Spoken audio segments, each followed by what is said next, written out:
gentlemen, what the world has been waiting for, what the world needs now, the one, the only, amazing, original, Johnny Blaze. Often imitated, but never duplicated. There's Johnny. Ladies and gentlemen, I'd like to welcome you all to the amazing original Johnny Blaze Show. It's always great to be here as I blaze right in with my karate kick.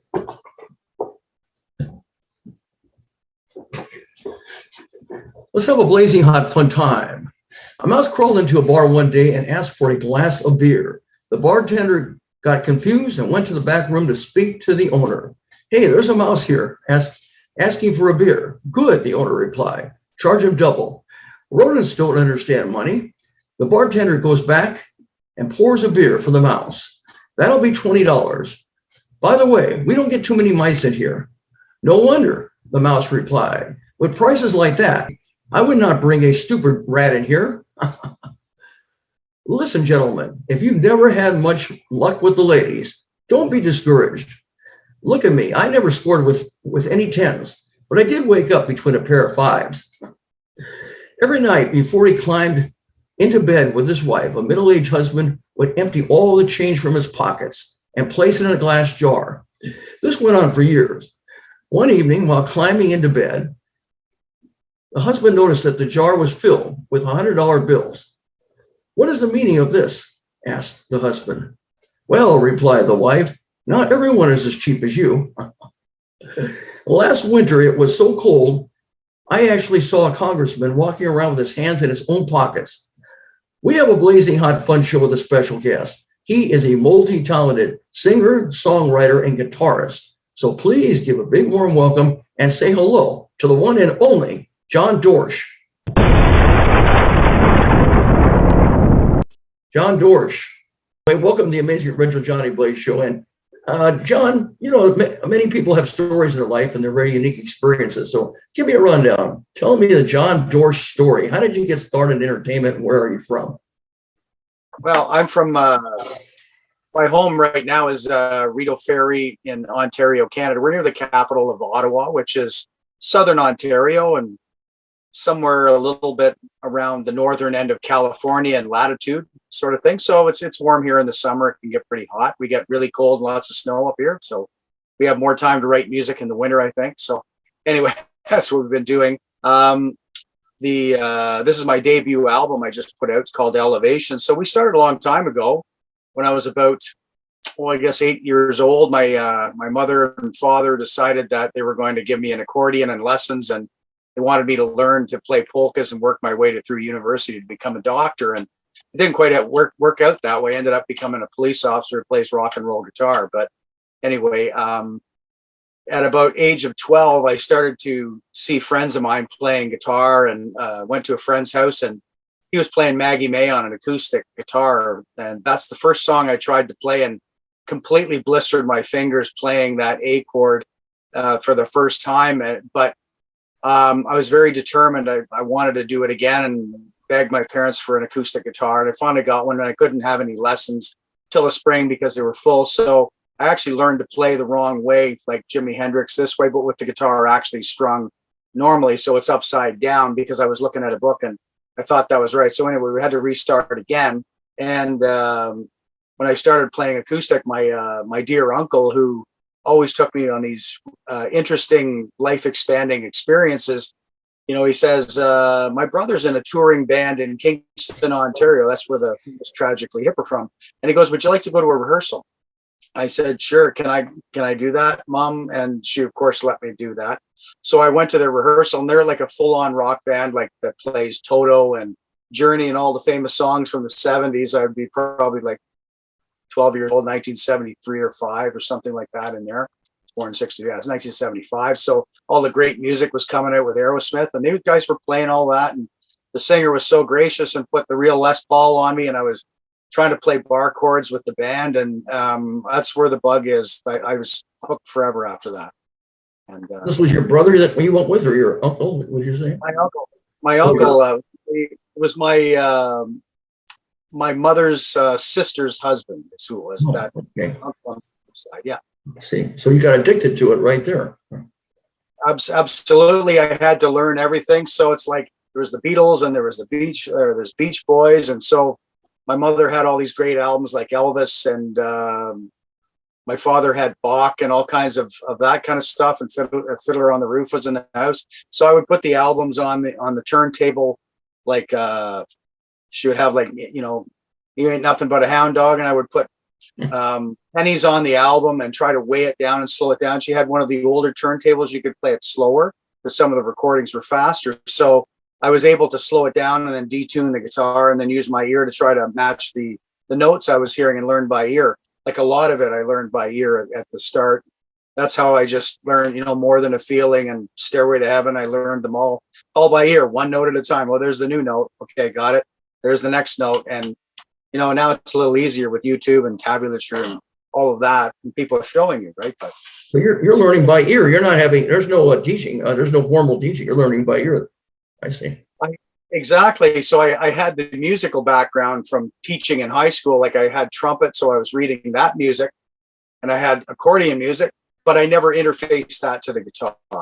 So I know theory, and I didn't really apply musical approaches and progressions, and I've learned it after the fact, but I don't really actively read music. I may read charts here and there and things like that, but it's all up here with the ear with the guitar. You know what I mean? See. So you're just using your ear and your hearing, and you're mastering it that way. Pretty much. As long as it works, that's what counts. Well, it's the music. It doesn't matter how you get there. It's the music is really what it is, right? And that's the communication of it. Yeah. That's true. Music. So who are your musical influences? Who are your inspirations? I mean, as you mentioned different people, but are you inspired? You're inspired by Elvis, by the Beatles, by the Beach Boys? I don't know. Who are your musical influences? It was really the innovators of rock that drew me in. So it's like very early on, like I remember seeing, the Beatles footage, and, the fans going absolutely just rabid over the Beatles and them trying to sing over that, She Loves You, yeah, yeah, and all that kind of stuff. And I just love the energy of it. I was just so enamored by that. I wanted to be John Lennon, you know what I mean? And, and then you saw the Monkees. I wanted to be Mike Nesmith there, the guy with the hat on playing Last Train to Clarksville. I learned that song and I wanted to play that live, but I only had an acoustic guitar at the time. So then next I saw a picture of Jimmy Page, and that was the start of it. He's standing there with his violin bow, pointing at the sky and the double neck on, dripping sweat. And it's like, wow, I've got to have some of that. It just drew me right in. And then his guitar playing was so fabulous. And that's the start of it, where I started to blend acoustic and rock guitar. The two ideas started to develop from there. And that's now where my music is. Like my original stuff is always a blend of acoustic and electrics generally, except when I do pure finger style. So you do acoustic and electric. What's the difference between acoustic and electric? What is the difference? Well, it's like they're built completely different. You can see my guitars behind me. The two main acoustics are here. Like this is a nice Gibson, strumming guitar, and then finger picking. It's kind of like you're playing the melody and the bass line while you're strumming instead of just strumming the chord. So you kind of don't need the bass player, and you don't need the, you don't need the other melody instrument in there. You can kind of do it yourself. It's complicated, but it's very rewarding. It's a challenge, like Jerry Reed or Tommy Emmanuel. I've done 2 camps with Tommy Emmanuel, and he's a fabulous teacher and a mentor of mine, and very inspirational for me. He can do anything with an instrument that is imaginable, really. And the electrics, of course, you plug them in, and they do a whole array of different sounds with, there's different sustain, and you can create different palettes with the electric guitars. It's not just like driving and thrashing, but you can use them as almost violins in the music and different aspects. Yeah. Which do you prefer, or do you like them equally, electric or guitar or acoustic guitar? Well, I like the acoustic because it can go everywhere. So it's like I did a bluegrass camp this last Sunday. So there was a lot of campfire singing, and you can just walk around in the trees or, and go anywhere. You don't have to plug in. You don't have to be, tied to electricity, right? So electric guitars tend to hold you back that way, whereas an acoustic goes everywhere. So when I travel, I always bring my acoustic, and I find it's very comfortable for writing on. The electric, I'll hear it in a different way. There's some things I'll go to the electric to write, but I hear them in different ways. So, you know, songs are always great. I find if you can sing them on the acoustic guitar and play them just naked, they will be a great song. However you dress up the lyric and the basic melody, that really works. So now you play both cover songs and original songs. If you do, which do you prefer and why? Well, I preferred cover songs for a long time because I wanted to learn them note for note. And I always had this, I want to know what they were thinking when they invented it. Where did it come from? Like, where did, you know, like Stairway to Heaven, where did Jimmy Page, where did that come from? Did it just like drop out of him? You know, like Michael Jackson, is he so talented? Like, how does this stuff come out of these people? Where does it come from? So I always went back and searched for the sources of information. Like Eddie Van Halen was an idol of mine for a long time. I, you know, with the whammy bar playing Eruption, all of that stuff, learning that note for note. And he spoke very highly about Eric Clapton. So I went back and I looked at almost everything I could find about Eric Clapton. And I was really enamored by his vibrato and the way he, you know, wavered the notes and subtly played with them, you know, and then got into blues playing. So it was this exploration of everybody led somewhere else. Like the Rolling Stones, you know, used a lot of American blues influences. So I listened to a lot of American blues, and then got into Stevie Ray Vaughan and then John Mayer. And then, you know, it's just kind of like, it's all music now. It's just, there's just more colors on my palette, if you know what I mean. So you really analyze everything. You go into everything. You study them and find out exactly what made them tick, what made them so great. You're not just like just anyone. Yeah. Yeah. I wasn't satisfied just copying and playing it. So at some point I just started to play my own solos, and that's how it started. I played in the bars for about at least 20 years, and, you know, with different bands and rock bands, and I could copy their notes, you know, note for note. But then I started playing, you know, we'd play longer solos and I'd add my own section to it. And then I started to realize that, you know, the only thing that restricts you musically is yourself. Whatever you believe is your limit, right? You know what I mean? I need to play it note for note, or I can actually play a melody line in harmony with that, or I can have a little bit of fun with it. And the crowd always reacted well to whatever I was doing. So that improvisation started becoming my own music bits and pieces, and I collected them, and I had recordings. You know, there's this part, maybe that goes with that part. And then I started writing lyrics and texting and writing down poetry and things like that. So I had these piles of ideas. And then at some point I started to put them all together, and pay attention to what I was actually hearing instead of letting it just flow by. I actually sit down and I record it and I write it down now so I don't forget it.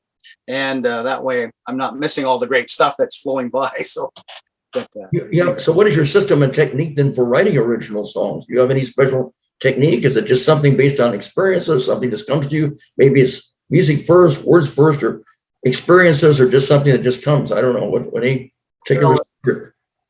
I read some books on songwriting, like Songwriting for Dummies, and I've watched like YouTubes, and I've watched a couple of different songwriters do like podcasts. There's his name's David. I can't remember. He's a Canadian songwriter. Anyway, he was talking about his process. And I believe I tried his process about 3 years ago, and it seemed to work pretty well. So it's like, you know, you develop like a chord pattern or whatever. The music tends to start the song for me rather than a lyric. And for the one on the album, On My Way to Mexico, everything just happened. I woke up in the morning, I could hear the whole song. I had to sit down and figure it out. That would be rare, but normally I'll have an interesting chord pattern, or I'll have something that's inspired me. Like we go for a hike in the Andes Mountains in Ecuador, and all of a sudden the next day I have this, like, you feel inspired and you feel creative. So I sit down with the guitar and things happen. So you come up with an interesting note choice and you start humming a line through it. So I'll have a chord pattern, I hum a line, and then I'll grab my lyrics you know, if the mood is like a happy song, or I'm trying to uplift spirit or something like that, I'll look for one of my lyrics that talks about, you know, like Faith in Me was one of those songs, you know, is have faith in yourself, have faith in your relationship, just have faith the sun's going to come up tomorrow, sort of thing. So I would take that lyric and then just hum the words in through the line. And that's how sort of the songs start, and then they gel into phrasing after that. But that's my pattern. I saw a video of Paul McCartney doing just that. And I was floored, because I thought, wow, he does it that way too. And I thought, wow, I'm on the right track. So anyway, that was really cool. So you're emulating Paul McCartney, plus it's your own experiences combined. You're emulating others, and you're also combining your own experiences. That's what you're telling me, right? Yeah, I've been at it quite a while. I've probably been playing guitar 45 years. So like I'm almost 60. Yeah, wow. I'm almost 60. I'm doing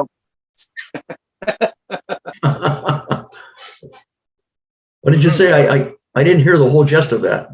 I'm doing okay. I'm doing okay for 60 here. So we're full of life and inspiration, and got lots more music to go. So I had a career. I had a career and a family that were important to me. So that sort of became a priority, as families have to become. So I got married, and you know, I always wanted to continue on with my music, but you know, you have a daughter, and then you have twin boys. 15 months later, I had 3 instant kids, right? So it's like, okay, I think I need a steady job to finance this operation. It's going to be a little while. We got to keep them both going. So I became a police officer for 31 years, and I retired 2 years ago. So now I'm finally able to focus 100% back on my music. But I've always been playing in one or two bands, and even in the police services, they had a band in Durham Regional Police, which is Oshawa near Toronto, the big city in Toronto.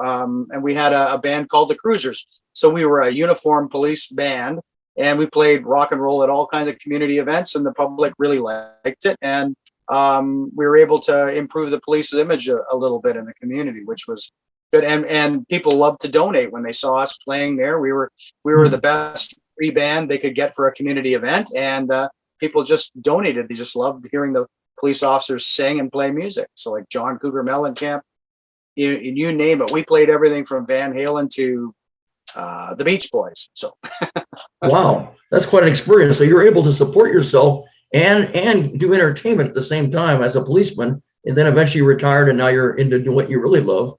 That's great. And you had all these performances. So the kind of music, there's all kinds of music. You prefer rock, you prefer pop, classical, folk, country, rhythm and blues, or gospel? You know, I've kind of gotten to the point where I kind of like just about everything. I even played in a swing jazz band like Django kind of stuff. I don't actively listen to that, but I do hear quite a bit of country. Canada's full of country music, great players. There's a lot of festivals in Canada in the summertime, so we're getting a lot of East Coast fiddle music. European music coming through, like from Sweden. There was a band from Sweden. You know, they have a stand-up bass player, and they're playing, singing, and really odd harmonies. You know, anything that's inspirational, I really kind of liked.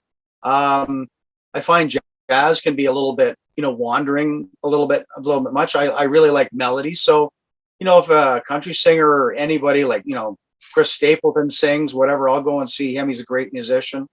You know, with the rock acts, I haven't seen too many rock acts lately, but more into the folk singers lately, like Ray LaMontagne from New York State is coming to Toronto. I'm going to see him.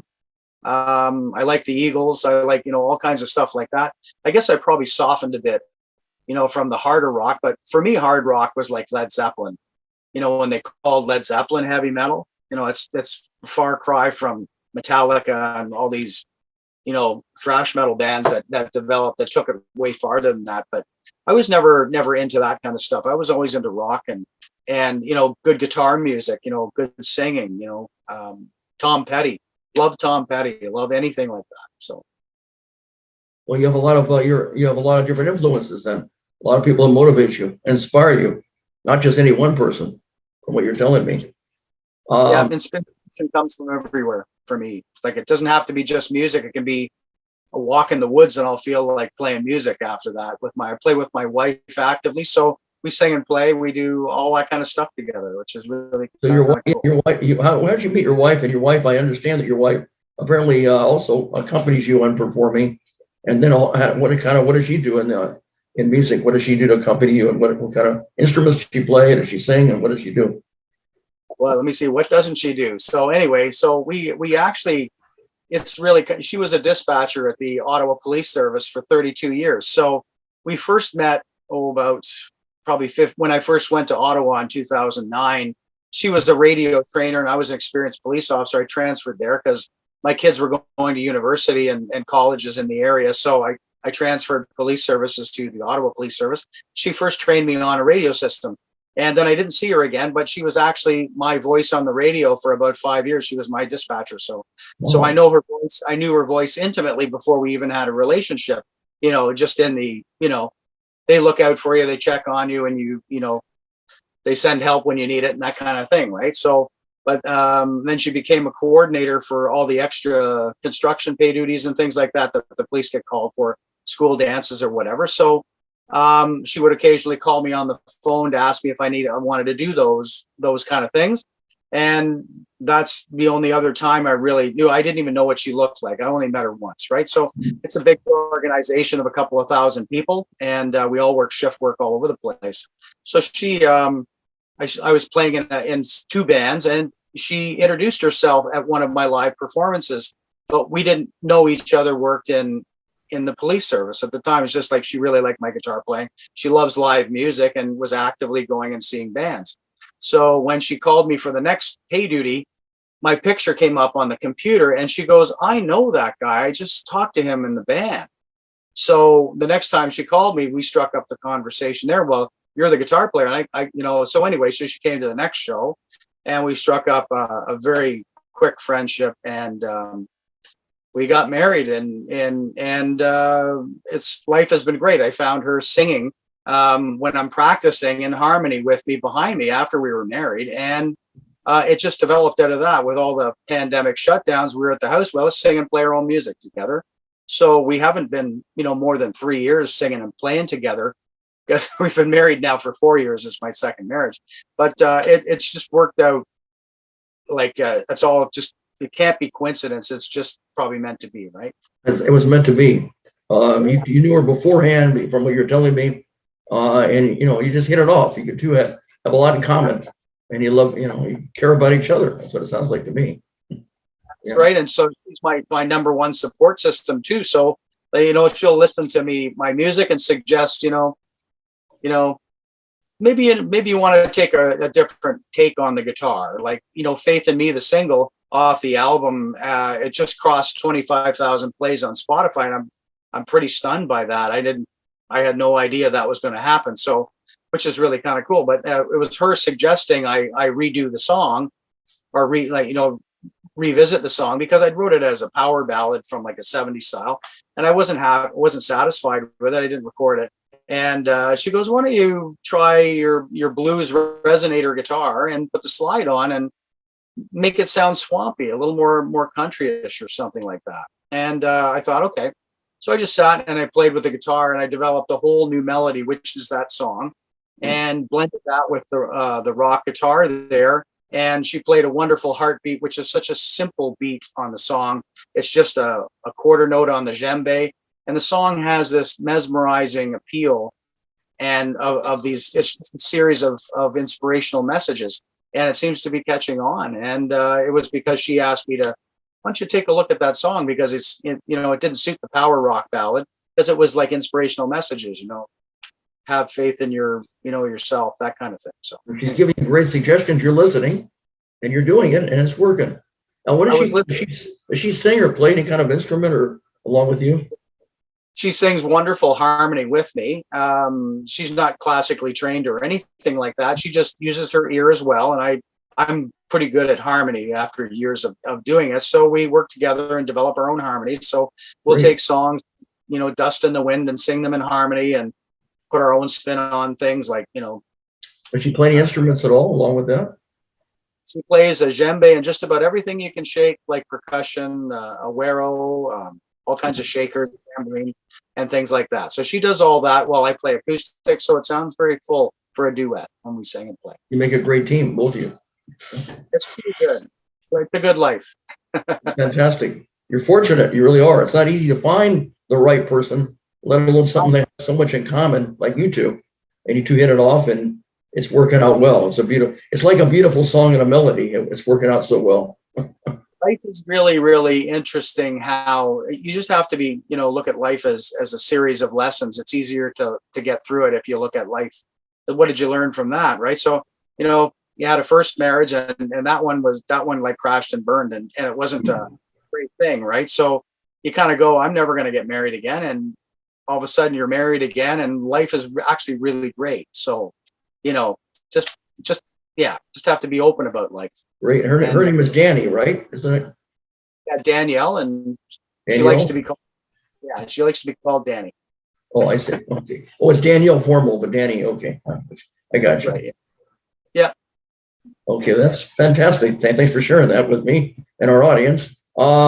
Anyway, as far as your band members and everything, you've had bands before. Tell me all about how did you meet the band members? What instruments do they play? And talk to me about all that. Well, there's quite a few incarnations of bands that continued on with some of the same players. There was a guitar player back in high school. It was Mike. We were back in high school. He was a year younger than I, but he was playing guitar in a band, and he'd heard that, it was probably grade 9, I think, around that time.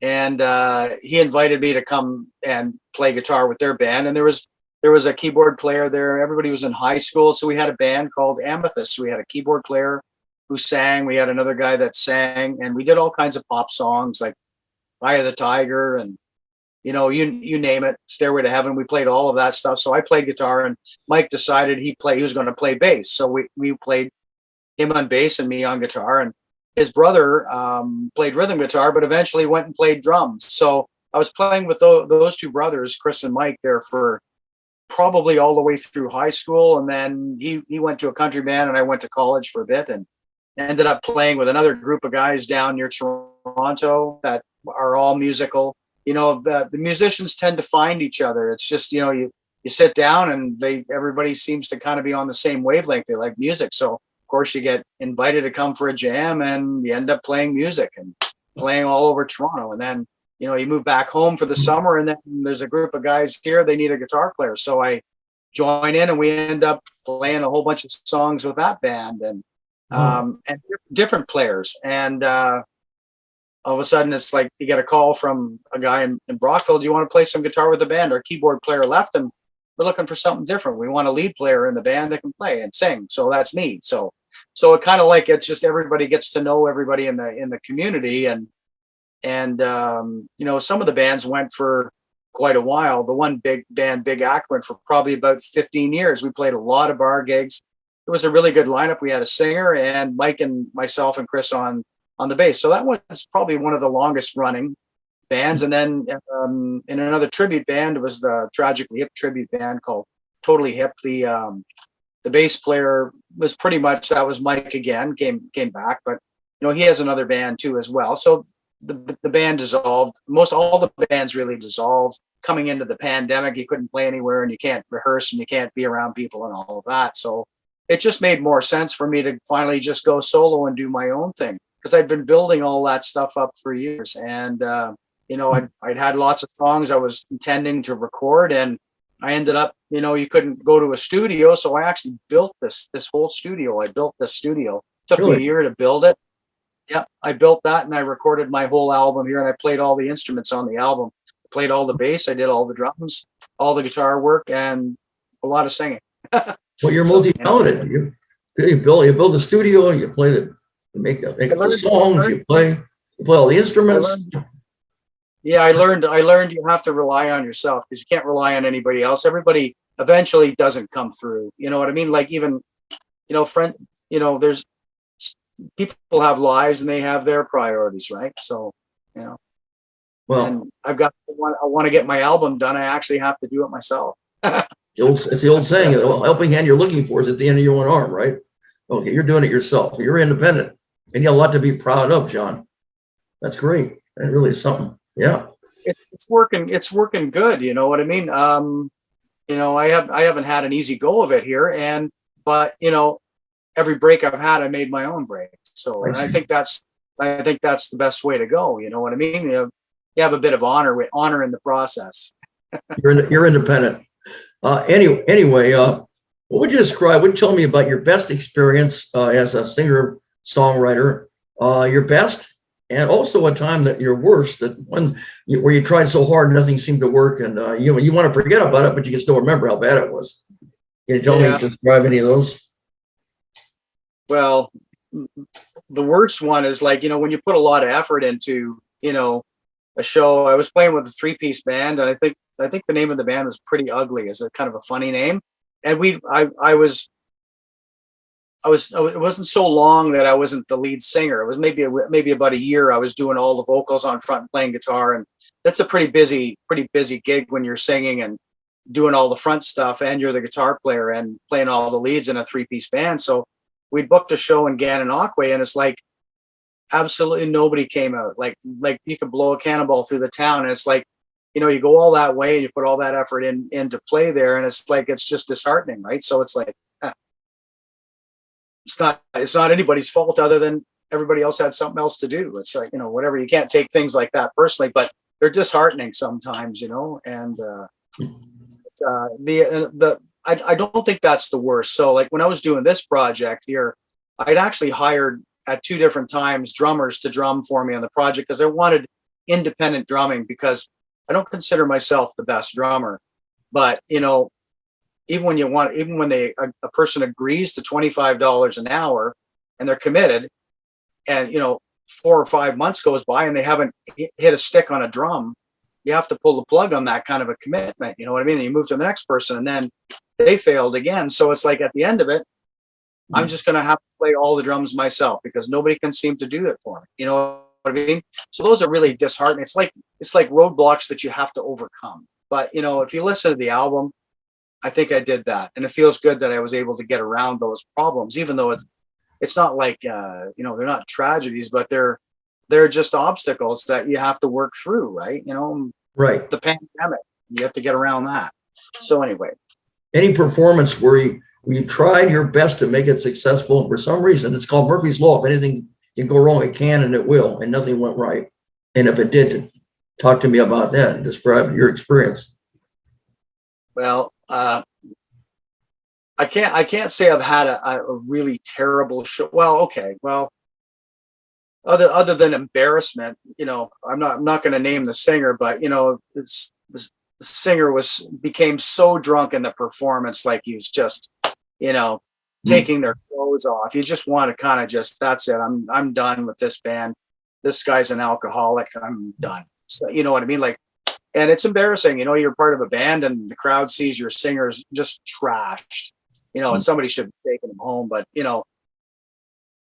anyway, that was probably the worst experience. That was about 10 years ago, and I've never played with them since. So anyway, I think the singer's got an alcoholism problem, and it was really embarrassing. I'd have to say that was the worst moment on stage for me. But anyway, anyway, there've been lots of good ones. So. What about your happiest memory now? Going back to the opposite, your happiest memory as a singer, performer, entertainer? In a live performance, you mean? Right, a live performance. So, well,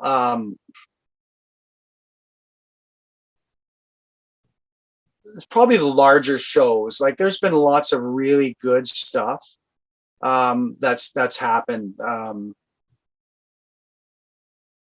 There was one really high moment. I remember when I was playing in the police service band. It's probably a number of years ago. Everybody called me, Eddie Van Halen Dorsche. They actually gave me a plaque when I left Durham Police for my position there, because they liked my guitar playing. It was pretty sparkly, and we played a dance. It was a gala, like a very high-end gala for the Oshawa Hospital fundraiser. They were erecting a new wing on the hospital, so there was a lot of affluence there. Big companies from Toronto were there. It was probably 400 or 500 people. It was a big show, and it was completely like, 3-piece suits everybody's wearing, and we were playing in uniform. as the dance band for that. And it was, I was kind of intimidated going in there because it's like, wow, everybody is who's who in Toronto and Oshawa are here. You know, like you've got the Premier of Ontario there, or the Deputy Minister of Ontario, and these are government officials there that are watching us play music, right? And we played Walk on Water. We were great. We really played well. Everybody danced and lit up the floor, and it's like, wow, they raised like a ton of money for the hospital, and it was just probably the greatest fundraiser I've ever been part of. And you know, it's like, wow, this is a big show. There's going to be a lot of big people there. So it was quite an event, and we played really, really well. So it was that kind. So you played for, oh, you did charity for the hospital on that? Okay. All the police band stuff for probably the 2-3 years that we were in Oshawa were all charity work. So every time we went out, the band was free, and we just performed at whatever festival to help them. We donated our time and did all of that. So yeah, it was. Okay, any particular charities that you did? My favorite was the torch run and the disabled Olympics, like Robert Kennedy's wife, her family founded that. I believe the Shriver family founded Special Olympics. It's part of Special Olympics for disabled people. I always love to do the torch run and play for those events. I see. Do you prefer large audiences or small? And what would you say is the largest audience and the smallest audience that you've ever performed for? Oh, smallest audiences would be like in the living room. Just having a kitchen party. But you know, I live on a lake here, so sometimes we'll just put our stuff up on the deck there, and boats will pull up and listen to you, and that's quite a special experience. There was an outdoor summer crowd. We were playing in our Tragically Hip cover band, and Gord Downey had died. He was the lead singer of the real band that we were a tribute to. He had passed away tragically from brain cancer. So there was a lot of emotion in Canada around that time that people wanted to hear the music. And we were quite sought after in the Ottawa area as a band, because we played very well and we were entertaining in that. So there was a summer festival in Rideau Ferry, where I live here on the water, and they brought a barge in, and they set our band up as part of the list of bands at the end of the show to play on a barge on the water. And there had to be 100 boats came in and moored around and surrounded the band there, you know, and people were, you know, singing along with us, and it was a really special moment. Like on the water, it's like a water concert. It was really kind of cool. That sounds like fun. Now, I assume that you probably have audience participation in your shows, and if you do, how do you get the audience to participate? Do you start it off with a wave, or you have your own style? Well, with my music, I don't expect them to jump up and down, but I like to give like eye contact to everybody I see, and try to communicate them and make them feel like I'm singing to them personally, because then, you know, it's different. You know, you feel people light up when you give them your attention. So, you know, I'll play to them at different points, even though I'm not singling them out or anything like that. But, you know, people feel that connection, and they'll come right after I finish, and we'll have a chat and says, really like how you did that, whatever but you know, it's like you make it personal for the listener. In the smaller venues, it's very easy to do that. In the larger ones, you can't, with the lights and that, you can't even see people in front of you sometimes. And that's not so good, but I probably prefer, I think, the smaller venues for my music, because it feels more personal and intimate. You get to know people easier, apparently, that way. Yeah. You do. Anyway, you feel like you have more of a connection with I got a personal connection, a rapport. Yeah. Do you do any meet and greets or autographs in your shows at all?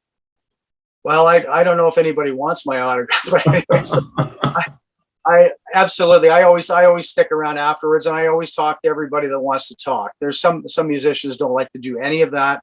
I'll stay as long as people want to chat. So I love talking to people and just getting to know people and see what they're all about. Fire away. Anything you want to talk about is good. What is your favorite part of the business of singing and songwriting? Is it personal appearances or something else? Well, now that we've gotten into recording, it's an it's a little more tedious to do that kind of thing because you want to capture your best performances and things like that. So, but live performance, you don't have any opportunity to oh, by the way, I'm going to do that again, right? You can't redo that. So there's always a pressure to perform, and that sharpens my playing. I always play best, I think, live, and I play a little bit, not careless, but on the inspirational edge, I would say. So and things happen that you're not planning, but the music takes your playing in improvisation sometimes into something really great, and then it really works and it connects with the audience because it's like a live conversation with the audience. They're seeing you, communicating non-verbally through music rather than, it's like paralanguage, right? Music is on that level. It's not just the words. So you can make the connection on every level with music. Well, music can really be a great, inspiring, and entertaining and fun experience for not only the performer yourself, but even the people that are listening, your audience. Yeah, it's fundamental to history too. That's how a lot of history is carried through in song, right? A lot of I guess First Nations peoples, like that were here first. That's how their history is recorded in their music, right? And not on the internet, in song, right? So some people try to emulate other people. That's for sure that they do. But probably just be your best. Now, how do you handle performance anxiety before you do shows? Do you have any performance anxiety? Yeah, I'd like to say, of course, because it's much better than it used to be. It used to be somewhat debilitating. I would, it's like an anxiety that happens. It's subsided. I find, practice and focus helps. I practice yoga, and that helps to get rid of that, especially the day before a performance, because that's when my anxiety might ramp up, where you start thinking, have I practiced that part enough? Am I going to be able to hit that particular note in the vocal? You know what I mean? Maybe we should practice that song again. You start to have these little second guessing thoughts of that, aren't creative or helpful. They're just distracting. And when you perform, you need to just be totally in the music, in the present. It's just like we're speaking. You're not thinking about what you're going to say. You're actually just speaking. You need to kind of be there. So you need to be in a relaxed state. And I find, meditation and yoga, they both help bring me back to the relaxed state if I feel that sort of happening. Sometimes it happens, in the morning before a show, in the evening. It'll start in the morning. I'll start to feel like, we need to play we need to rehearse a little bit more or whatever. But you really don't, because I've rehearsed a lot. You just need to be relaxed about the whole thing and just warm all your machine up, warm your voice up, and, warm your fingers up. But you don't have to keep practicing, because that actually can be detrimental. It's like you're submitting to this anxiety, and you're going to run around like a chicken with your head cut off and ramp your own anxiety up. So though when I was younger, it used to affect me more, but now I find I'm much more calm about it. I'll just like meditate or, take a nice, easy morning about it before a show. You know how to handle it better. What about rejection? It's part of life, but especially entertainment. People do encounter a lot of rejection. How do you deal or handle with rejection? Well, when I was younger, it was far more stinging. You're a lot more vulnerable to that, and you don't have as much confidence now. Now I know I'm on the right track. So if somebody doesn't like something, they just don't like something, it doesn't mean that it's a personal fault of yours. Like let's say I don't like rock music. They're never going to like my stuff, probably. But there's some people that don't like country music, and you're probably not going to like my stuff either, because there's a lot of country ideas in it, right? So like with the way the finger picking goes, with Travis picking and things like that, I tend to do that kind of, the same kind of picking Dolly Parton would do or whatever. But rejection, it's much easier now. I don't take it personally. It's just people don't like the meal. It's like, oh, I didn't like that hamburger at McDonald's. A lot of people do, right? So, and if they like it, they like it. If they don't, I hope people like it and get some inspiration out of it. Is what my hope is. I don't take it so personally if they don't like my voice or whatever, And then you come to a point where you realize all the greatest singers had weird voices, right? Like Bob Dylan is one of the most famous weird voice. Neil Young, people that have high voices, like Graham Nash from the Crosby, Stills, Nash, you know, you'd think, oh my God, the guy can't sing. He's so high, but the guy has one of the most beautiful voices in rock, right? So, you know, it's just, it's personal preference after a while. And you got to remember, it's just, not everybody likes your painting. They might, you know, and you have to grow a little thicker skin. I've gotten better at that. My wife, I found it difficult when she was first talking about my music because it's such a personal thing. I was kind of opposed to people telling me what to do, right? So I'd rather make my own mistake than have somebody tell me how to do it, right? So that's how I, you know, was kind of territorial about that for a period of time. But I realized that, you know, her criticism comes from a place of love, which is the best place, because it's, you know, it's just delivered. Maybe you just need to kind of be open about that for another idea instead of set in one way. And so a number of years ago, I just decided to be more open about things. You know, there was a period of time as a police officer. It's not an uplifting career all the time, right? You help one person every so often, and it makes a real big difference. But there's a lot to drag you down in that profession. That's what was happening. And you know, music is an uplifting thing. So that was my release, sort of thing. So, but you know, when you start your own original music and you haven't got any traction in it, you feel kind of vulnerable. You don't want people to criticize your painting before it's done. You know what I mean? And just in an artistic way. But I'm a lot better at that now. So You're more used to it. Well, you realize the difference between, like, your wife is giving you constructive, loving criticism to build you up, not to tear you down. The tearing down is the kind of the destructive criticism that you want to avoid. That's for sure. That's the difference. Yeah. That's the difference with it there for sure. That's the difference, right? Have you ever had a time where you're in the middle of a performance and all of a sudden you got a blank and you forgot some of the words, some of the lyrics, and forgot it? Either that, or you were writing a song and and your mind blanked out, and you all of a sudden you couldn't think of what words or what to do next. In any of these cases, if you did that happen, how did you handle it? Well, that's interesting. So sometimes, like in the rock performances, like if I forgot the words, I would never forget the melody line. So what I would just do is like a phonetic on the melody line, and honest to God, very few people would ever notice. You know, if I didn't know the word, I would just like whatever. It looks like you're singing, and you know, by actually saying the melody again, the next lyric will come back. It's kind of funny how that is, because it's like the melody line is a trigger to bring you back into it, and the music is a trigger to the musical memory, because the music's integral to the memory that you just misplaced for a second. But you know, and then you know, but obviously the bass player would notice that I flubbed the lyric, or I'm not singing the lyric. I'm making noise that sounds sort of okay, but it's kind of, he would get a laugh out of it, and he would step in and take over on the lyrics. So to fix that problem is what I started doing probably 5 years ago. Even when the singer or another member of the band sings a song, I learned to sing the song in case he's sick and can't sing, or I have to step in if he's forgot a lyric. So it doesn't, you know what I mean? So I've started doing that as a backup plan to avoid that problem. But it is embarrassing, but you know, what are you going to do on stage? Just smile and go la la la, right? So, and You're making a joke about it, trying to act like it's no big thing, and then eventually that triggers you, so you'll remember it. It'll come back to you again. That's what you're telling me.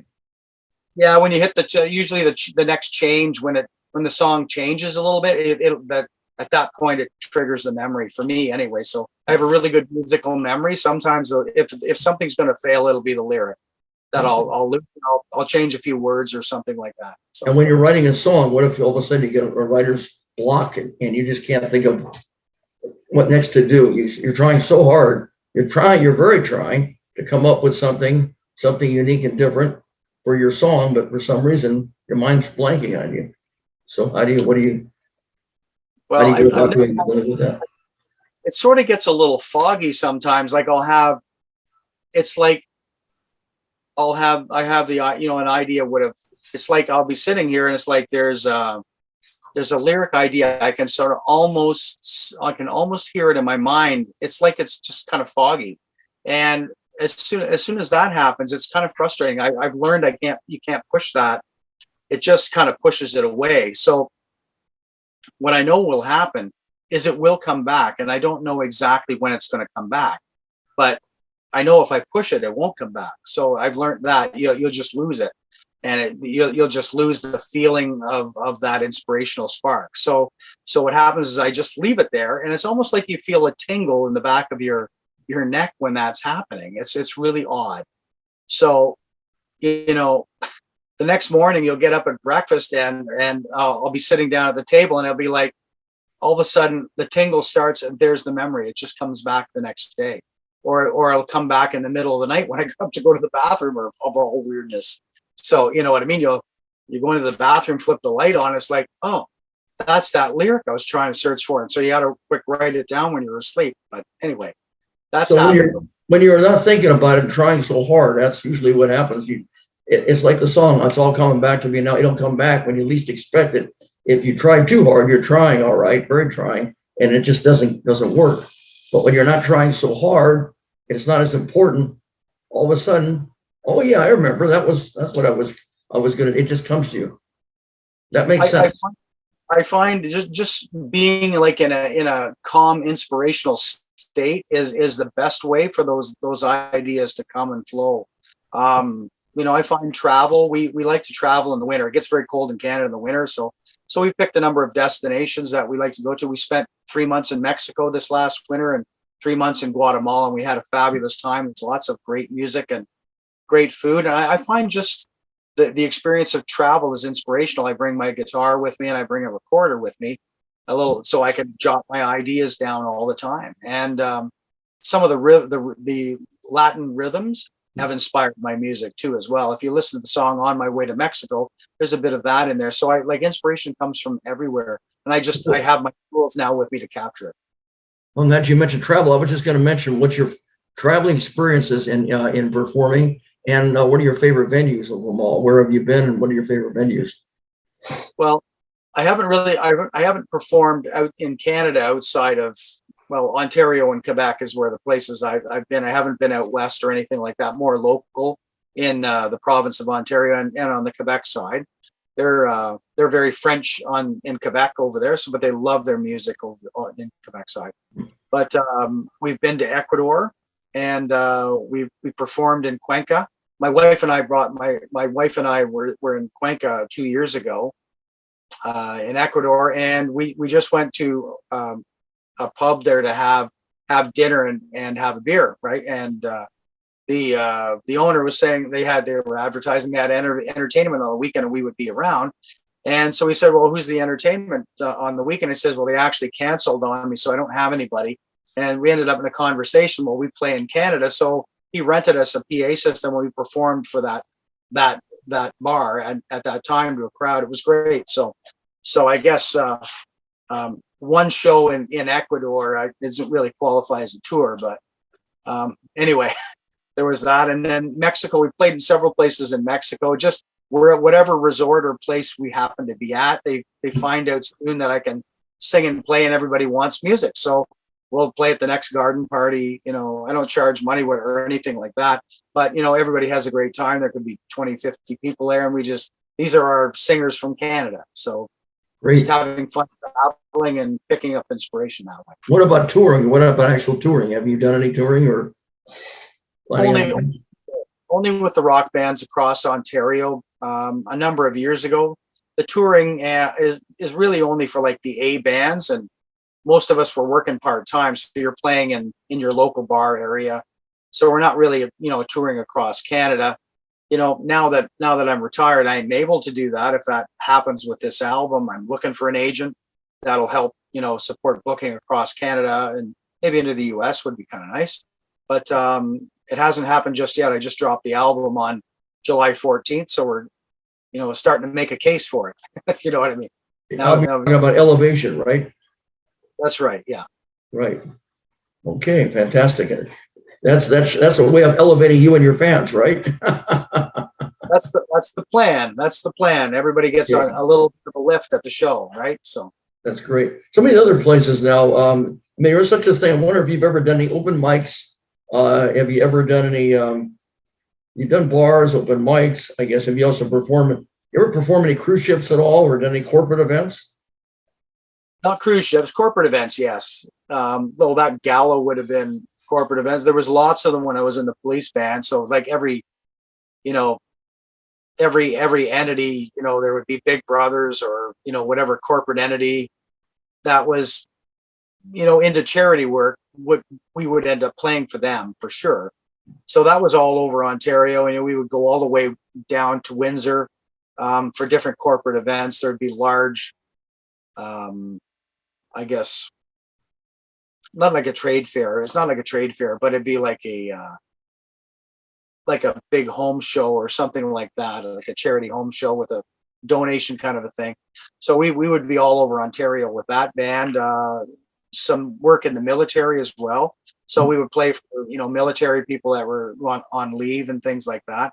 So we did a bunch of stuff like that just in Ontario, but in many different places. Yeah.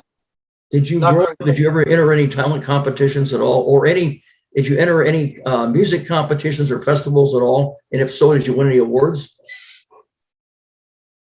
Well, 2 of the songs on the album have actually been successful. So the album hadn't been done yet. Those are the first 2 songs I recorded myself. So in my original mixes, I hadn't had them mastered, but I submitted them to the city of Ottawa. They try to help the local area original talent. So 2 of my songs were selected. That was Dragonfly was one. It was selected for the city of Ottawa. So the city of Ottawa has about 1.2 million people.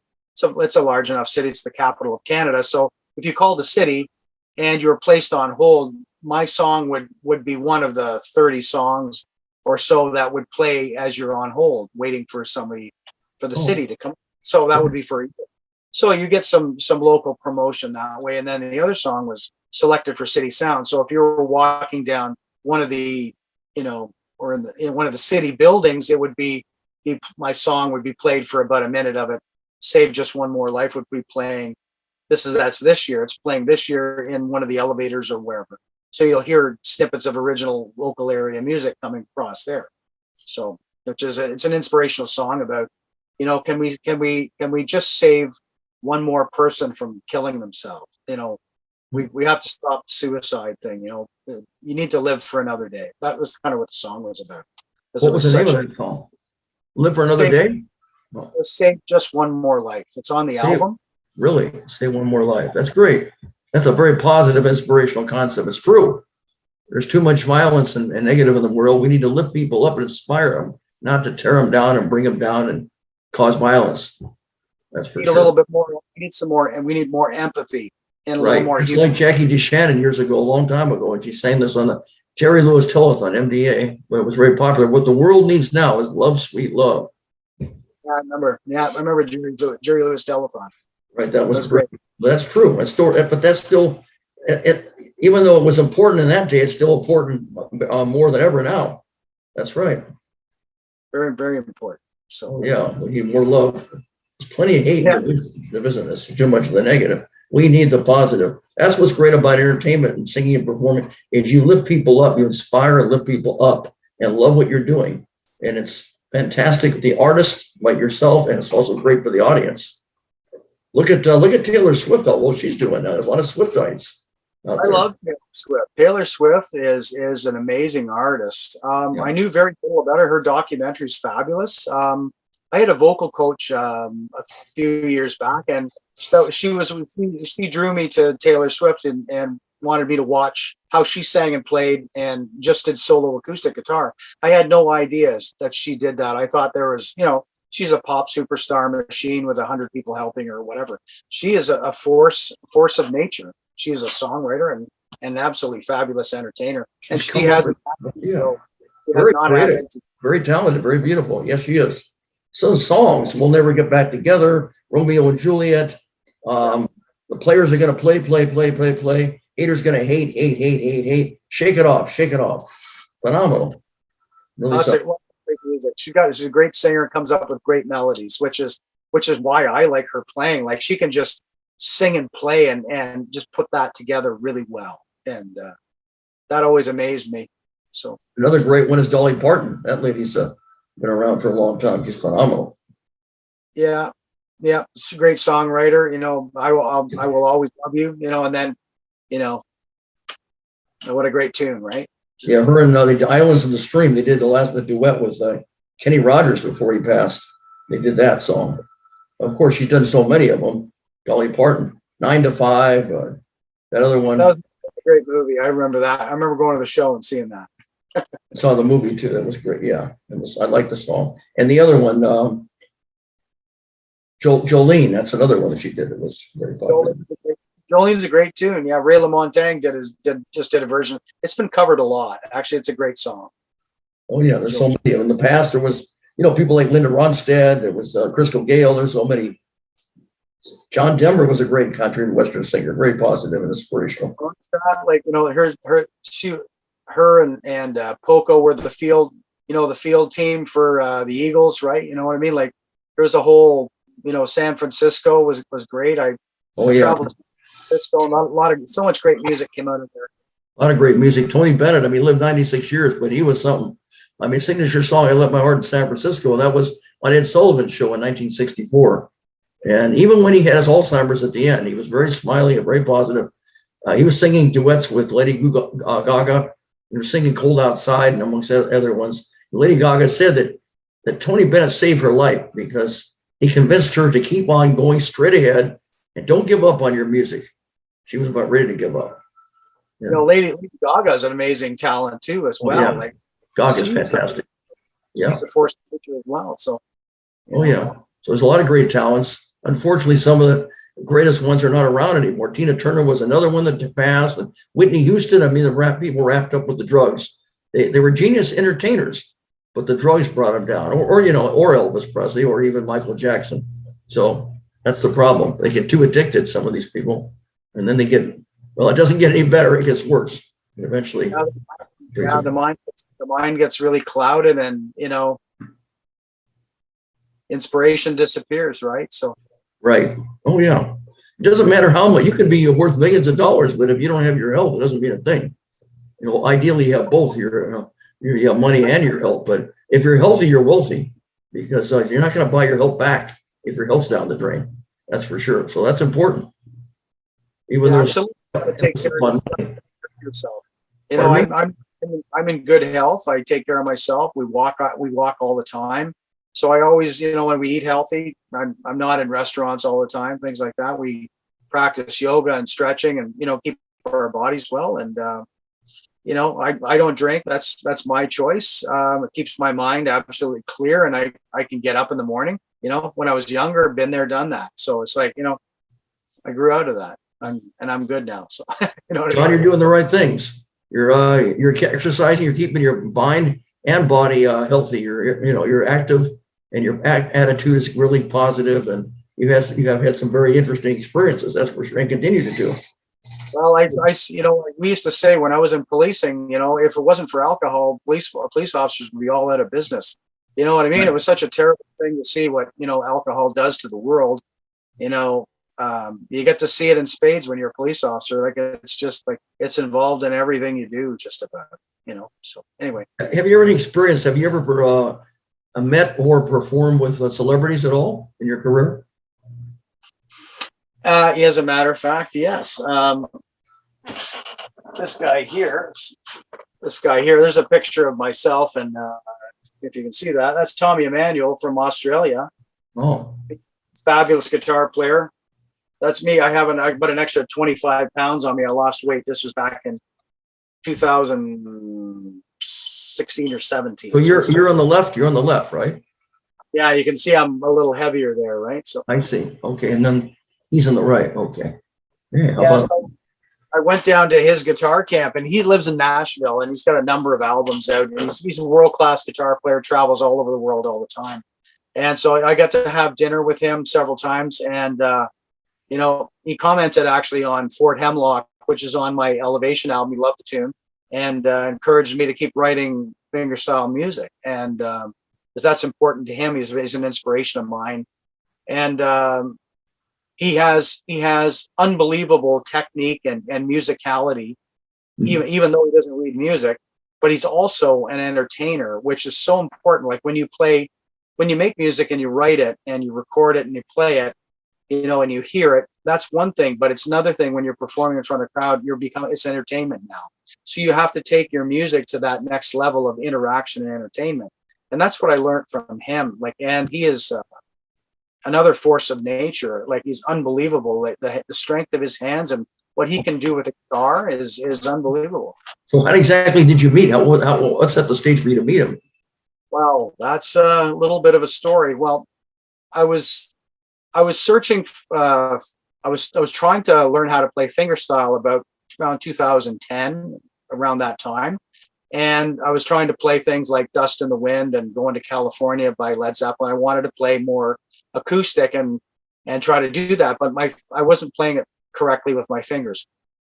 So there was another guitar player in the town that I was working in, Deep River, and he said, "Why don't you come over and I, you know, check out my guitars, and you know, I've got a bunch of music that might help you with fingerstyle, you know, and stuff like that." So when we went to his house, he gave me an album by Lenny Breau. It's called Boy Wonder. Unbelievable finger picking. If you've never heard a finger picker play like him, unbelievable. He's phenomenal, like a jazz phenomenal thing.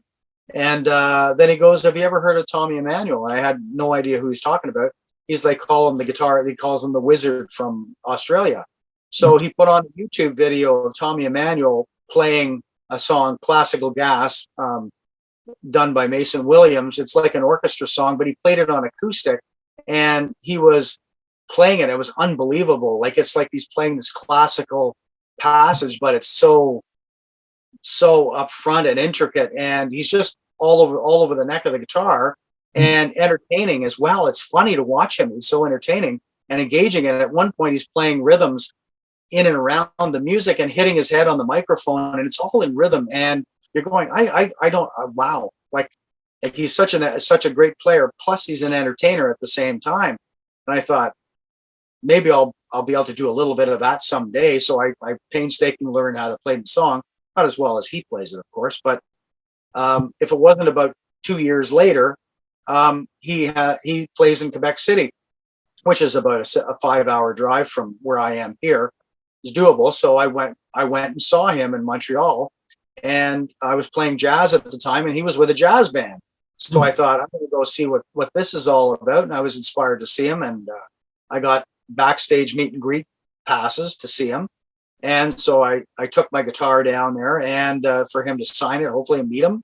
And he put on an unbelievable show that that left me speechless, like, you know, playing with a stand-up band. And I met him after the show. He was so gracious and encouraging, and I bought 2 of his instructional videos, and it was just very encouraging. I want to see you at my next guitar camp, and you know what I mean? It's like, you can do this. If you want to do this, you can do this. So your friend introduced you to him, it sounds like, right? I just kind of, yeah. And then this series of coincidences lead you to him. And then I got another email from his promoter saying he's having another guitar camp down in Louisiana. So I thought, you know what? I have time off from work. I can take the time off. I'm going to drive down to Louisiana and stop in Nashville on the way. And I went to did this guitar camp down there for a week and got to spend a week with the man and all these other great players. It was just like, life has never been the same after that. It's like so open and experienced. Everybody was it's not like they're hiding what they do. They're happy to share everything they know. And it's a different world. That's great. Thanks for sharing that. What an experience. What a positive, uplifting experience that is for you and for him, of course, and for everybody involved. Have you ever been on any television or radio at all? If you have, share any experiences that you've had. Television, we have a local Smith Falls cable TV network. It's called Your TV, and it goes across Ontario. So anyway, we are actually going in to perform on this Thursday. We're going to do 6 songs from the album in acoustic style, and they're going to professionally record it and videotape it for airing probably in the fall or near Christmas. Oh, so we're going to do that. We did that last year with 6 of the songs from the album as well. We performed them acoustically. They hadn't been recorded yet, so they're original songs. So the one song, Save Just One More Life, the one I was talking about, saving people from committing suicide. We performed that live, and that one was aired.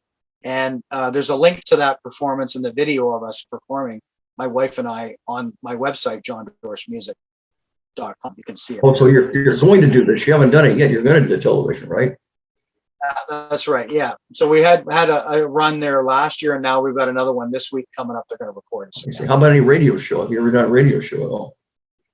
I wouldn't say a radio show. We're promoting the album now, so I'm getting some podcasting like we're doing now, magazine stuff. I've just had the odd little spot introducing a song on the radio. There was a song called, I believe it was Passage to Perth. It's on this album there. Mm-hmm. I put that. Sorry, that's not that song. The two radio stations, there's Lake 88 here. So they did Faith in Me, and they did it's a little spot introducing Faith in Me. So there'll be more radio, probably a 15-minute radio spot coming up for the album in 2 weeks in August for that. But the Move FM down in Brockville has played the song a couple of times. They're just playing the song as a single. But as far as an interview on the radio, I don't think anybody's been interested in MBS. I see. Okay. Well, my mother had told me in the past that she was from Montreal, Canada, that Canadians are the nicest and friendliest people. And she was correct. And they're no longer alive, but a friend of mine had known, I don't know if you ever heard of them, people, there was called the Canadian Sweethearts. Bob Regan, the world's fastest guitarist, and Lucille Starr, she sang in French, a French song, sang about 4 million copies.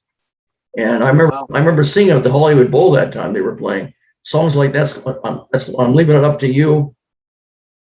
Don't let the stars get in your eyes. Mix Soldier Boy amongst many other ones. And they used to record for A&M Records. So Albert and Paul Mossy. Remember Herb Albert and the Tijuana Brass? Yeah, I remember the band. Yeah. Does that sound familiar to you at all? Since you're from Canada, Canadian Sweethearts. The Canadian Sweethearts. It's when I was younger, the name is familiar, but I haven't heard their name mentioned in decades, probably. But they're no longer alive now. Lucille Starr just passed. It was Bob Regan. He was the world's fastest guitarist. She sang the French song, which sold 4 million copies. They were together. They recorded for A&M Records. Albert and Mossy. Remember Herb Albert and the Tijuana Brass? That's right. Label.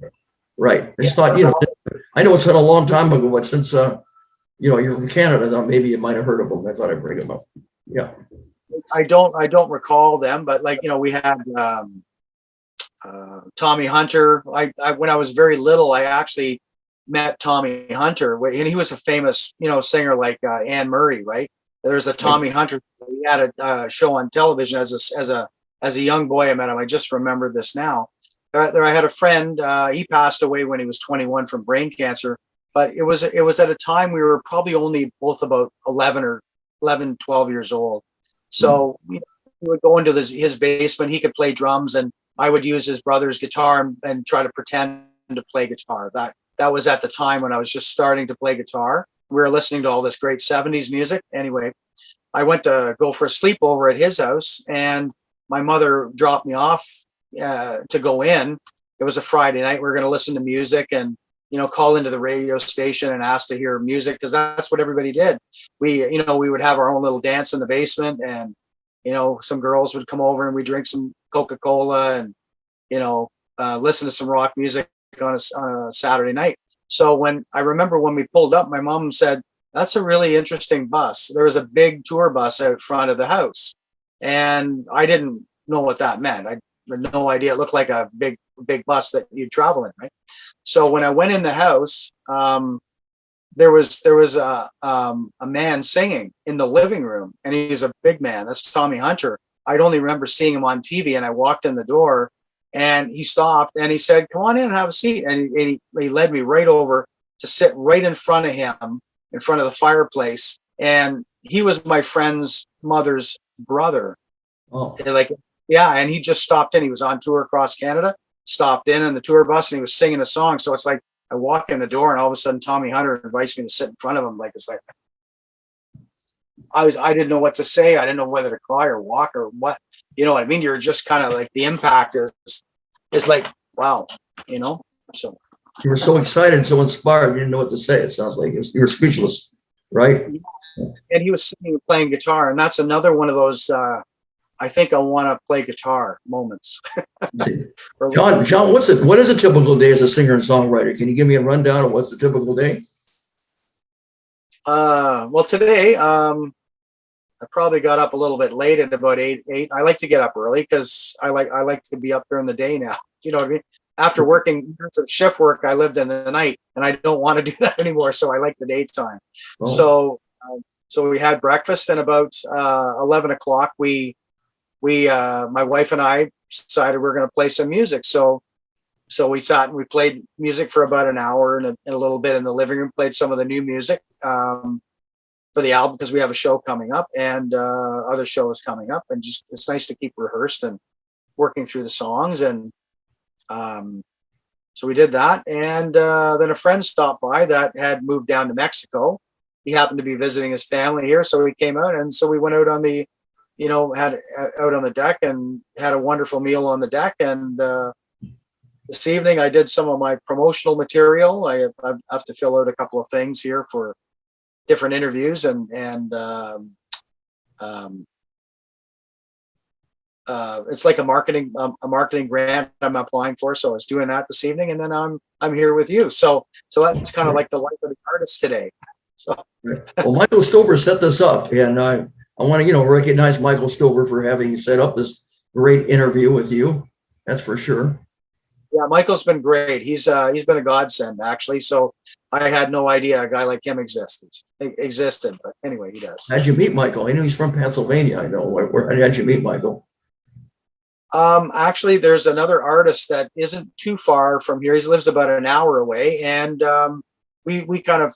I haven't seen Corey Coons is another one of Michael's artists that he helps and promotes, and I didn't know anything about him, and Corey suggested I contact him with my new music. We had sort of a friendship online and things like that, as camaraderie as other as original musicians do. Like he sings his own rock music and his original stuff, and he's great. And I thought, what, maybe who he has is helpful, and he is. And so Michael was recommended through him. That's great. Everybody that I mentioned, they all have great things to say about Michael Stover. My last guest, Jen Ash, she also said that Michael certainly helped her. No, it's been great, and he is a very attentive guy, and I can't say enough good things about him. He's a stand-up guy. Like, I haven't even met him, and I know he is. That's great. He's dedicated. Yeah, he loves what he's doing. He's dedicated, just like you. You're very dedicated to what you're doing, and truly love what you're doing through your mind, body, heart, and soul. You never force yourself. You love it. You put everything into it, and have so much feeling and passion for what you're doing, John Dorsche. If you had to do anything over again in your life and your career, would you do anything differently? Let me see now. I may not have spent so many years in playing in cover bands. I might have said, I might not have waited so long to start do my own music, because there was a period of time where I didn't see myself as a singer. I sang backup, and I wrote music, and I wrote lyrics, and I had melodies, and I always was waiting for that singer writing partner to come along, like my McCartney, right, to help me finish the music, right, and that would happen. But that never happened, and I don't know if it ever does. There's only one Paul McCartney and John Lennon, right? So, right. And that's just kind of the way that is. So there's a period of time I waited for that building up instead of just working it out myself. I probably, if I could take back maybe that 10 years of waiting for that idea and trying to find different singers to do my thing. Instead, I just realized I can sing them myself. I just have to work at, doing this kind of thing, patting your stomach and tapping your head. You can't do that with practice. Your muscle memory develops to such a degree. When I first started singing, I didn't think I could sing and play at the same time, because every time I opened my mouth to sing, my hands would stop working. So it was so frustrating, but I wouldn't, I love a challenge. I wouldn't be deterred. So I finally realized that, you have to go slow at things when they're new because they feel awkward. That's normal. they don't feel awkward because you can't do them. They just feel awkward because you haven't done them and you haven't practiced them. Once you practice them, that awkwardness goes away. So my practice now is when I develop a new part, even some of the parts on the album are very complicated.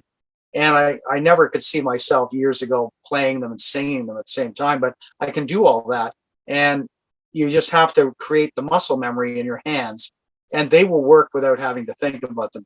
And you have to trust in that process. And it took me a long time to realize that that's true. It does actually work that way. And then then you can sing with your full mind along with all of that and put those things together. And they weave in and out. So I can consciously have an independent attention looking at my guitar playing without thinking about it. Like I don't have to think about the notes. I just know my hands are doing the right things. They're playing in rhythm, but my attention is more about the singing. So I can do the two things at the same time. And I never believed for a long time that I could do that. And if you focus and you practice and you do things slowly and build them up, they will get to that point. And I just wish I realized that sooner. Well, you would have done some things differently. Okay. Anyway, you have any present projects right now, John?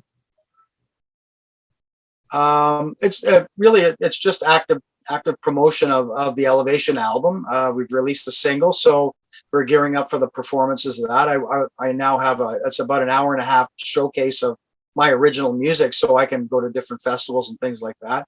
So we're sort of hitting an active promotion phase to try to market my music and spread the inspirational messages that I put in the music. So it's time to get the product out there. And but I over the last winter, I have a lot of music that I built up, new original stuff that's very, very exciting to me, and new lyrics and some really, really good guitar work that I developed, that I have recorded. And I have all the snippets recorded, and they're all sitting here waiting for me to sit there and close the door and work on them. So as soon as we're probably October, November, I'm going to start shifting it back into songwriting and working those melodies into life on a recording again. So that'll be the next start of the new album. So you have some very interesting plans coming forward. Do you have any future dream projects, John, that you haven't done yet that you really love to do? You don't want to have any regrets and you really want to do it. Well, projects, I would like to have another album. This one, it feels really like it was two years just about to make this whole album from start to finish. And it's finally reached that point of joy where it's finally finished, and I can actually look at it and go, okay, I feel good about that. I wanted to produce something that I could be proud of, and hopefully other people like it, of course. But I finally reached that point with that, and I would like to have that again with the next album and push it farther, because now that I know I can get to here, I know I can push it farther and even do some more interesting music. I don't know what that's in store because I haven't created it yet, but I just know it's going to be there. So I would like to travel across Canada and bring that music live in an acoustic cafe and deliver it in that intimate setting. So I would like to have that experience going forward next year. I foresee that possibly happening. And the only way to have it happen is to start thinking about it. So hopefully very interesting ideas. Yes, a lot of great ideas and plans for the future. A lot of things to look forward to, John Dorsche. That's for sure. If people want to find out more about you, how can they find out more about you? Your entertainment website? Tell me the links. Facebook page, Spotify, Instagram, YouTube channel, imdb.com. Any of those? Can you tell me about those? So people will be able to find you, John. Okay, well, the best place to go would be is johndorschmusic.com. So it's John, like common spelling, JOHN music, all lowercase.com. And that if you punch that into your URL, it'll take you on the world, www.johndorsch.music.com. It'll take you right to my website. So you'll see all photographs of me. There's my biographies there. All about our performances and past performances, links to the new album where you can purchase it. And there's snippets of all the new music so you can hear, you can get a little sample flavor of whether you like the music or not before you purchase it. I always like the taste test, right? So, who knows, right? So there's all of that there. And then there's all the links that will take you to Facebook. I have a Facebook page. It's called John Dorsche Music on Facebook page. So that has all kinds of posts about, along with the website, it'll have, probably a link for our interview will be there, so we can come and see what I'm up to with Blaze TV, right? And the other music article, like Cash Boss Magazine, Top Buzz Magazine, whoever's written an article about me, will put links in there to that. And, different places have been really helpful around here, putting up posters and things like that for me for the performance. So I, give a shout out to them and a post about them. So it's kind of creating a bit of a community buzz about my music and an awareness of it, really is what I'm trying to do in a local promotion way. But the Facebook reach is far reaching now. You tend to forget that it's not just your friend list that sees it. So if you know what I mean. So, but there's that. And then you have a YouTube channel also, right? YouTube channel, you'll see videos of my wife and I performing songs, such as the Save Just One More Life is on there. There's the Faith in Me, our original video. We did an original video for the song Faith in Me as it was released. So I think you'll quite enjoy that video, as some interesting imagery in that. I don't want to give it away, but we wanted to do a video that isn't like a script or an acted script with actors following a storyline. I wanted a series of images that allow the listener to hear the music and absorb the messages. So that way it's, it creates a calming effect by watching the different images that are, different travel and, us singing to the audience, which is kind of interesting. Are you on imdb.com at all, or LinkedIn? Or Spotify or Instagram? Oh. Spotify under John Dorsche is where it is. Apple Music under John Dorsche, and Deezer are the three that have been are streamed and released through MTS Records, Michael Stover's records there. So that's those three entities. There's YouTube, Facebook, and johndorschmusic.com. I'm not on Instagram. I haven't, I'm not super techie savvy here. So, and my wife helps me with the admin, because there's going to be quite a bit of stuff we've been doing, and to keep all those posts and everything together. Yeah.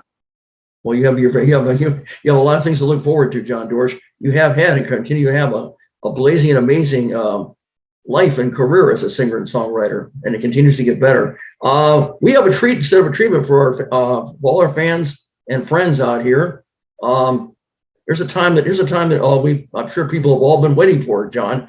It's showtime with John Dorsche as we blaze forward and moving right along. The very first song is called Dragonfly. Let's go for it and enjoy ourselves. Have a great time.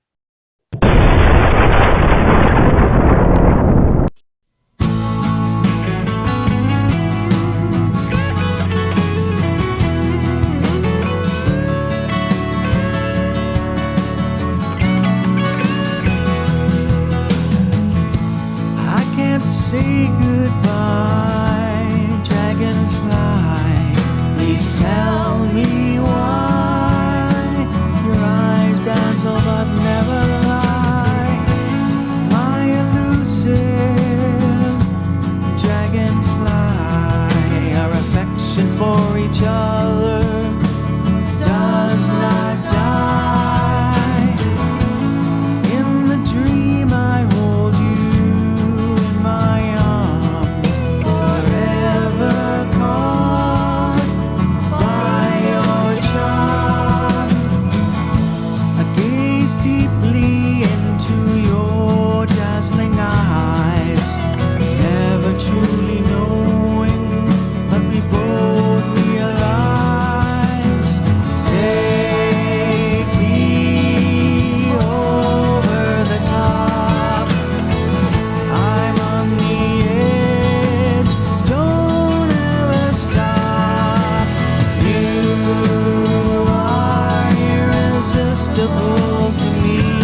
impossible to me.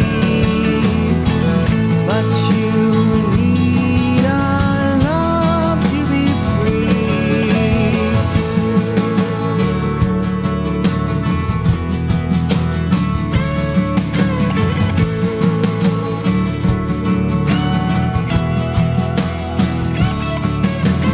Can't explain my feelings, no matter how I try.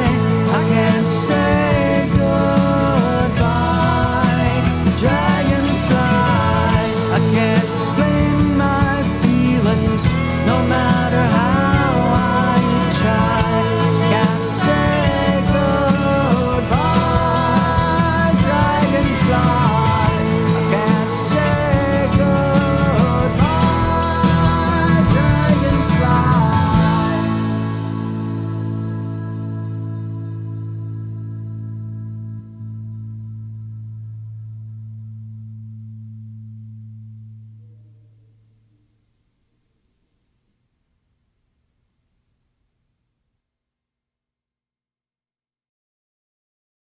Bravo, bravo.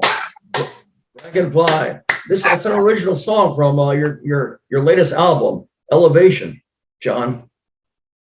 Dragonfly, yes, that is. Dragonfly. Yeah. Right. And the next song is another original song. Moving right along, keep it again with the John Dorsche show continues. It's On My Way to Mexico. If you're thinking about going to Mexico, that's the song. Enjoy, relax, and have a great time listening to On My Way to Mexico.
All right. On my way to Mexico, the final song. When you got to give up to get sometimes. The original song from Elevation is called Compromises. Ladies and gentlemen, have a blazing hot fun time listening to Compromises.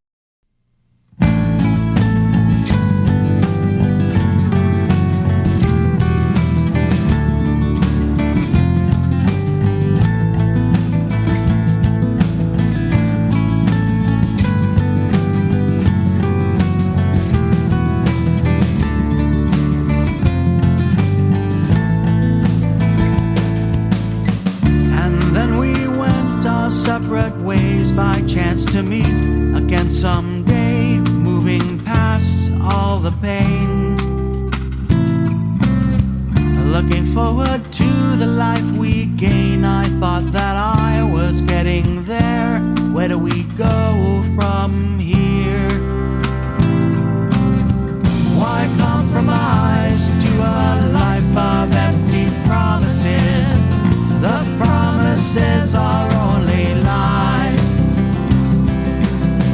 Why compromise to a life of empty promises? The promises are only lies.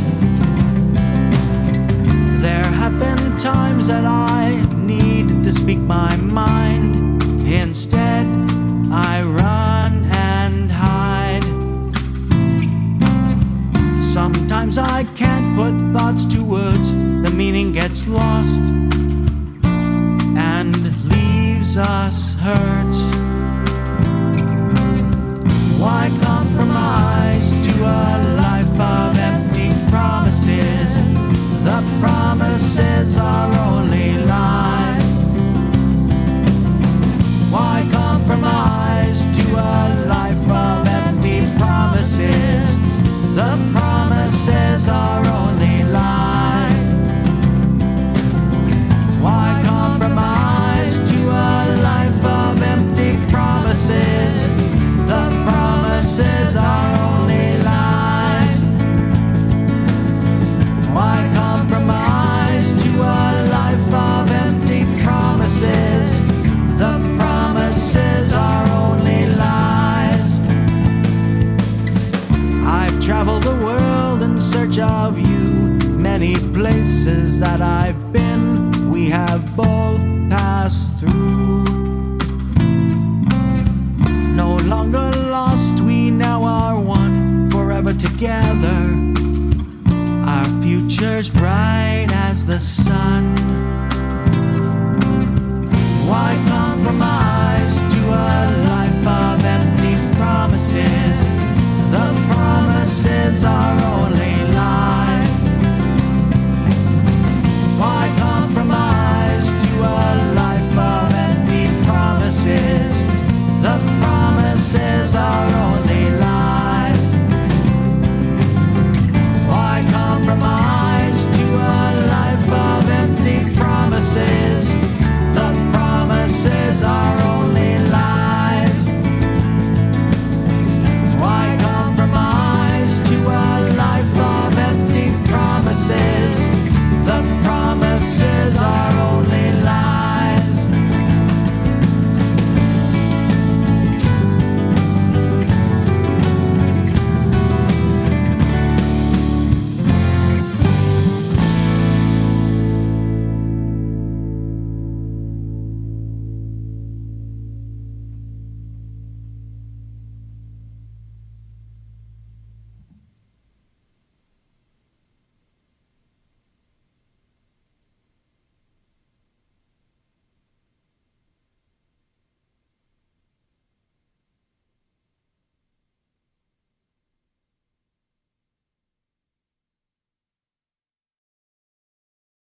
Right. Yeah. That's quite a song. Why compromise with empty lies?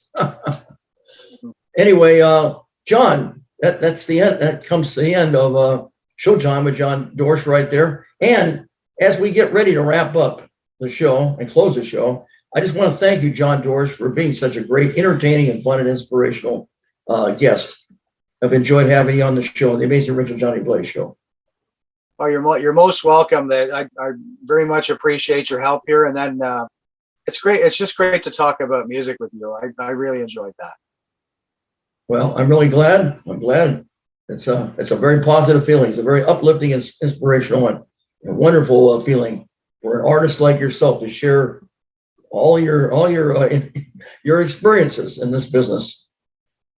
You love it. You're putting your mind, body, heart, and soul into it. You truly love it, and it shows. And that kind of positive vibration, well, it keeps going better and better all the time. So continue to blaze and amaze your fans and your friends. And I think that's it. That's a very good thing to do. That's all right. Anyway, as we close and wrap up the show, I want to say to all my fans and friends, always keep a smile on your face and a song in your heart. And until next time, happy trails and blaze out.